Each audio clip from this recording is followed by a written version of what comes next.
All right, good morning. I am still on the road, but I should be getting back home in a couple of days, so that will be nice. But in the meantime, I've found this lovely park in the middle of the city, and yeah, we'll do another video here. What am I looking at? Today, I wanted to talk about using AI agents for software control systems. Now, okay, that might not make sense quite a bit at first, but let me explain.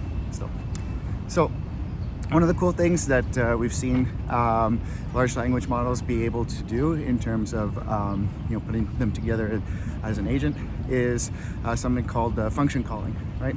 Or tool calling, whatever you want to call it. There's a few different sort of variations on that.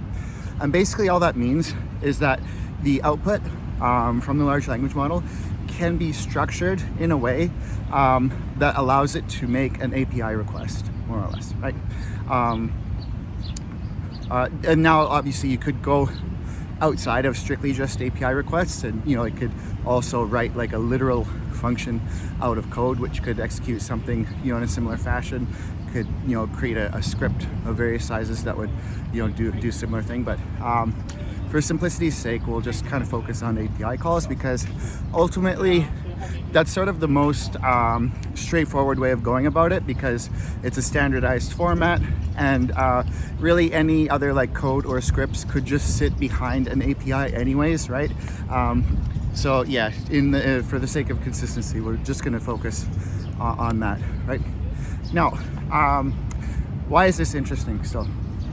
So rather than only going through the process where you basically need to talk with, let's say, an agent, like through a chatbot interface, ask it questions and then take its output and implement it manually yourself, this allows for the automated execution of tasks, right?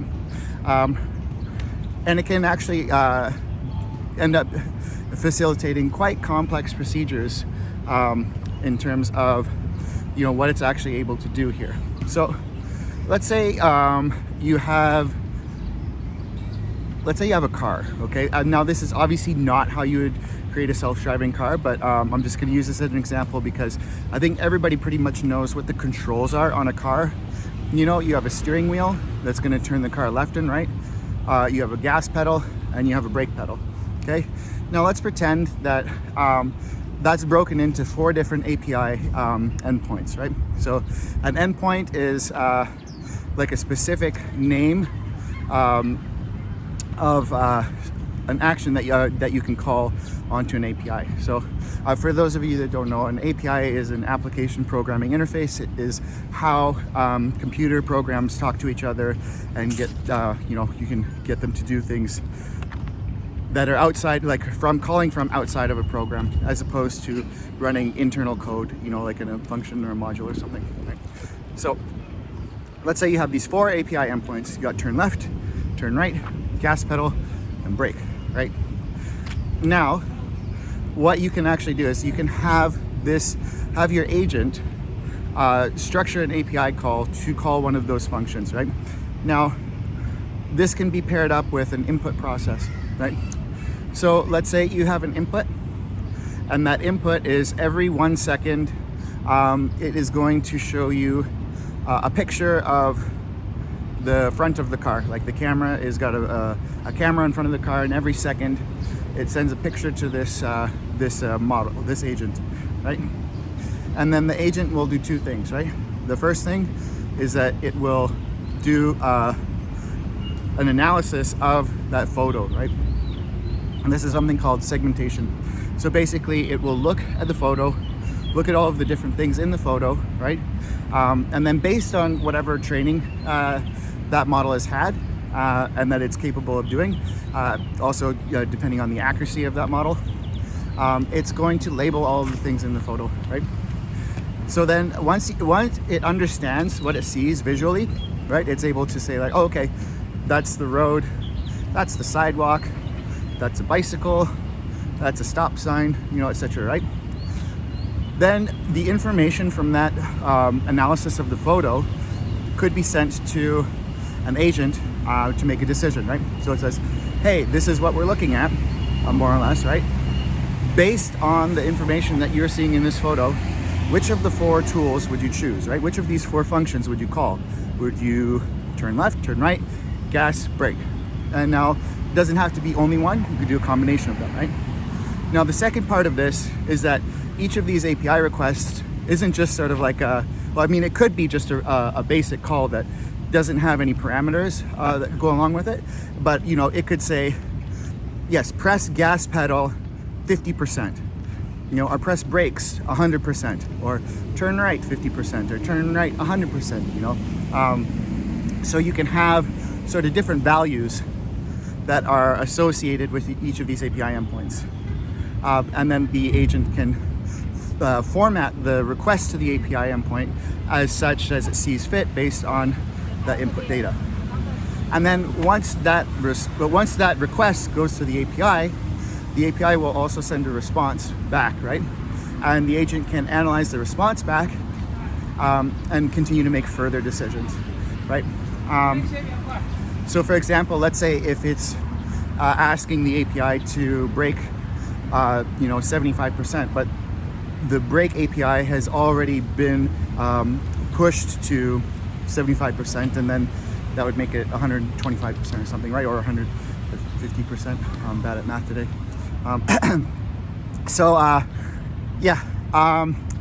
Then it could provide a response, say, hey, we're already at 100%, right? So and then it could adjust as required. So this is just a simplified example of how that works, but you can see again the steps in this process, right? So there's the input, there's the analysis, there's the decision, and then the communication to the function or to the tool that it's calling. Okay? Now we can use another example here. So let's say you have a message that comes in from a contact form on a website. Okay, so let's say you have a website and you are selling flowers. Okay, you sell a dozen roses, or you sell a dozen tulips, or a single rose, or single tulips, or maybe that's all you've got, right? So basically, you could get the input would be the customer message, then the analysis would be the agent reading the message, and then seeking to understand what the message is about, right? So then what it can do is, based on sort of its available tools, so let's say this this person, they could check to see if the email address has an account registered with the website, right? So it would call the API endpoint to check email against the user database, right? And see if it comes back with a match, like yes they are a customer, no they aren't a customer. Then it could continue on further steps, right? If it's a customer, then it could take further actions. It would have one set of tools available for customers, which would probably be the longer list of tools, and then it would have another list of tools that would be shorter that are available for people who are not customers, and those would be specified for each one. So if they're a customer, they could place orders. Maybe they have credits already in their system. Maybe they could do something like check on existing orders. You could get additional information. Maybe they have addresses saved, stuff like that, right? Now, if they were not a customer, maybe they would have something like price inquiries or something, or see if they have a product in stock, or things like that that can be public knowledge and are not necessarily associated with a single user, right? So yeah, understanding sort of like breaking it down, sort of what that request is, and then you would have different sets of tools available, right? So let's say in this case they are a user, and the intent of their message is analyzed that they want to know where their order is, right? And it doesn't even have to be that much in that email. They literally could just have the email address that it came from, and the message could be like, hey buddy, where's my order, right? And then the agent could go work with that, look up that email in the user database, look to see if they have any orders. If they do have any orders, look to see what the status of it is. Maybe the status is delayed because the tulips are out of stock or something, right? Or they have the wrong color tulips that was in the order, right? And then basically the agent could then call another tool to send an email back to that user with the appropriate answer, right? We say, hey, thanks for your call here, or thanks for your message or your email. Sorry, we checked on your order number 123 XYZ, and yeah, basically there's no tulips in stock. Sorry, we're gonna have more tulips in stock. And that's actually another part of it too. It's like it could make the decision to sort of attempt to understand what the follow-up questions of that user would be. So rather than having to fall into sort of a series of back and forths with the customer and say like, oh, well, the tulips are going to be back in stock on Tuesday. Your order is going to be delivered on Wednesday, right? So that way they don't have to ask, right? And then it could obviously be calling additional API endpoints to figure out the answers to those questions still. So again, it's using the similar process that we just said. You have an input, you have analysis, you have the calls to these different functions. Obviously, in this one, we had a different step where it is splitting the user type, whether they are a registered user or not a user, and then they have the API calls, and ultimately the resolution of that process, right? So this can be as simple or as complex as you want. As you can see, it could go through many, many, many different steps of organizing sort of the inputs. It could have multiple inputs. It could be calling different databases, different software programs. It could have different sort of tasks that it could go to outputs. I mean, there's really no limit. I think that's what makes this so interesting, because basically what we've got now with the large language model, it has become such a valuable tool for automated processes, right? Because it's able to do an analysis of so many different things, actually, so many different types of information. It's able to do this sort of general purpose analysis. It's able to make decisions and perform reasoning steps, and it's able to format API requests, based on sort of understanding a list of actions that it has available to it. So, and then the rest of these things, that's all normal sort of traditional software, right? We're talking about API endpoints. I mean, APIs have been around for a long time, right?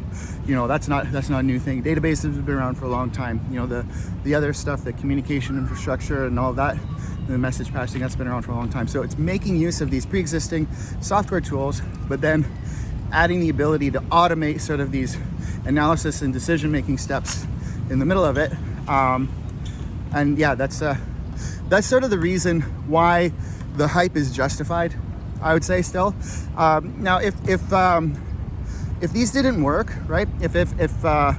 If you couldn't put the large language models inside the automated processes the way that you can here, and you really were just sort of stuck with a ChatGPT style chatbot, well, sure, that's still awesome, but not really nearly as groundbreaking as what we're looking at here, where we can put these steps that could not previously have been done before. If you wanted to have analysis and decision making inside of an automated process before large language models, it was very difficult to do, very not anywhere near as flexible, not anywhere near as general purpose, and you would have to do a lot of work up front in order to get even mediocre results, right? So yeah, this is absolutely awesome stuff, and yeah, I encourage you to look into and understand more about if you're not familiar with sort of process automation in terms of software and how different software can talk to each other through APIs, highly recommend taking a look at that, and then getting a good firm understanding of how the large language model is an invaluable tool inside these process automation flows. So I think that's all for today, and we'll catch up soon. See you in the next one.